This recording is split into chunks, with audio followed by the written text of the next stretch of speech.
வணக்கம் அன்பு உலகத்தமிழ் உறவுகளே, அனைவருக்கும் வணக்கம்.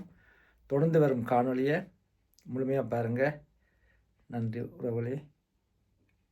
6 மாவட்டங்களில் தமிழ்நாட்டில் நிலத்துக்குள்ளே நீர் இல்லை, நீரற்ற மாவட்டங்களாக மாறிவிட்டது என்று எப்படி சரி செய்வது? அதை பற்றி கவலை, அதற்கான திட்டம், அதற்கான செயல் எதுவும் இல்லை. ஏன்? இவர்கள் அரசியல்வாதிகள் அடுத்த தேர்தலை பற்றி தான் சிந்திப்பார்கள். தலைவர்கள் மட்டும்தான் அடுத்த தலைமுறை பற்றி சிந்திப்பார்கள். அடுத்த தலைமுறை பற்றி சிந்திக்கிற பிள்ளைகளா உங்கள் பிள்ளைகள் இந்த களத்திலே வந்து நிற்கிறோம்.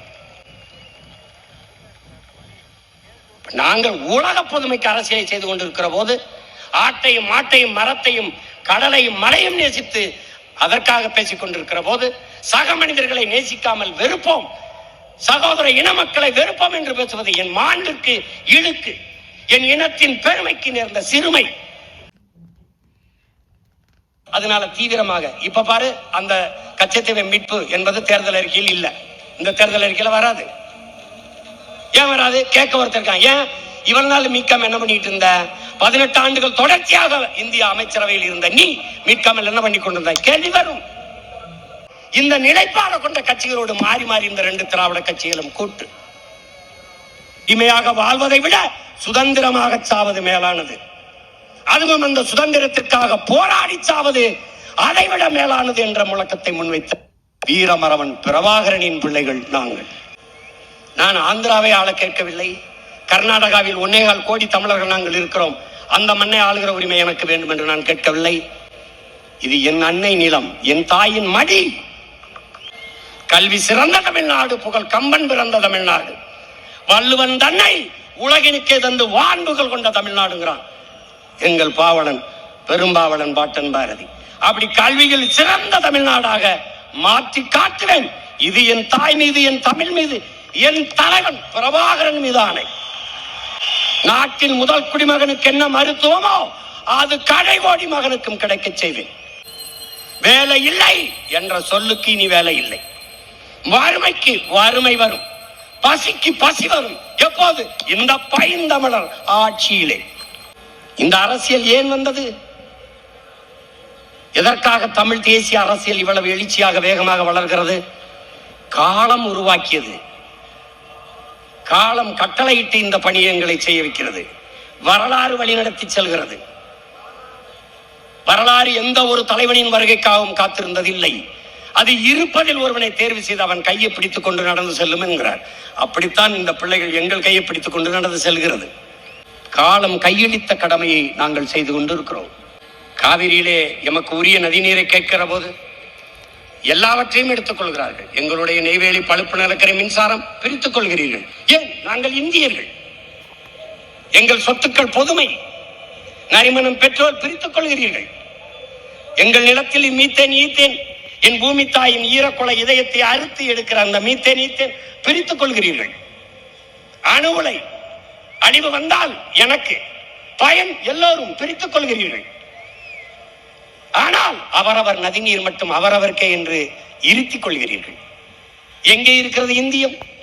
எங்கே இருக்கிறது? எங்கே இருக்க தேசிய ஒருமைப்பாடு? ஒரே நாடு, ஒரே வரி, ஒரே ரேஷன் கார்டு, ஒரே தேர்தல், எல்லாம் இருக்கிறது. ஒரே நதி இல்லையே, ஒரே நீர் இல்லையே. அப்ப ஒரு நாட்டின் வளங்கள் அந்த நாட்டில் இருக்கிற எல்லா மக்களுக்கும் பொது என்றால், காவிரி கன்னடர்களுக்கு என்றால், முல்லை பேரியாற்று நதி நீர் அணை நீர் மலையாளிகளுக்கே கேரளாவுக்கே என்றால், அப்ப எனது நரிமணம் பெட்ரோலும் எனது நெய்வேலி பழுப்பு நிலக்கரியும் எனக்கே என்று நான் நின்றால் எங்கே இருக்கும் உங்கள் இறையாண்மை, தேசிய ஒருமைப்பாடு? எங்கே இருக்கும்?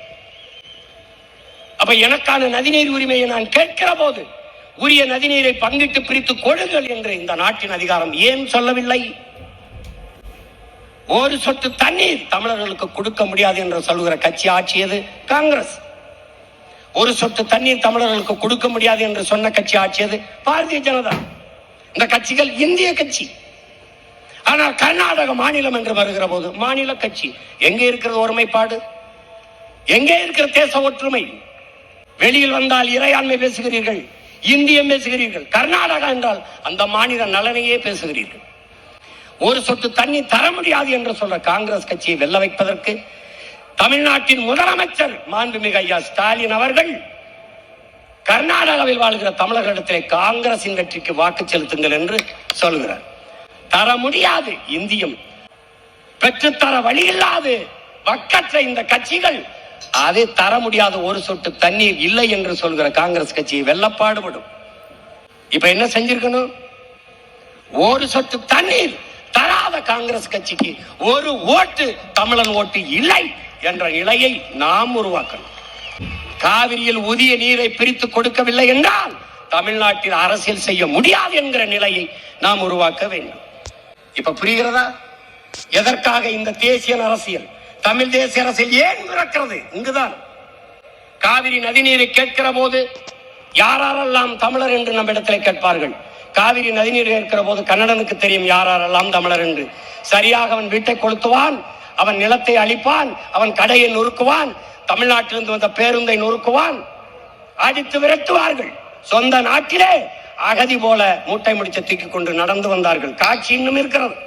அப்போது தண்ணி கேட்கிற போது என் அப்பன் வயதை ஒத்த பெரியவர் முதுகிலே ஓங்கி ஒரு கன்னடன் அடித்தானே, அந்த சத்தத்தில் பிறந்ததடா இந்தியம் செத்து தமிழ் தேச அரசியல்.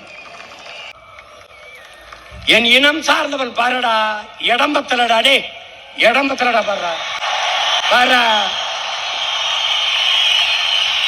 அறிவு சமூகம் ஒரு எழுச்சி ஊற்றி எழுது. தமிழ் தேசிய அரசியல் மான தமிழ் பிள்ளைகள் வெறி கொண்டு எழுகிறோம். இழந்த உரிமையை மீட்க, இருக்கிற உரிமையை காக்க வெறி கொண்டு எழுந்து வந்து கொண்டிருக்கிறோம். நன்றி உறவுகளே, மீண்டும் ஒரு காணொளியில் சந்திப்போம். நன்றி, வணக்கம். அன்புடன் லண்டன் தாத்தா ஸ்ரீ.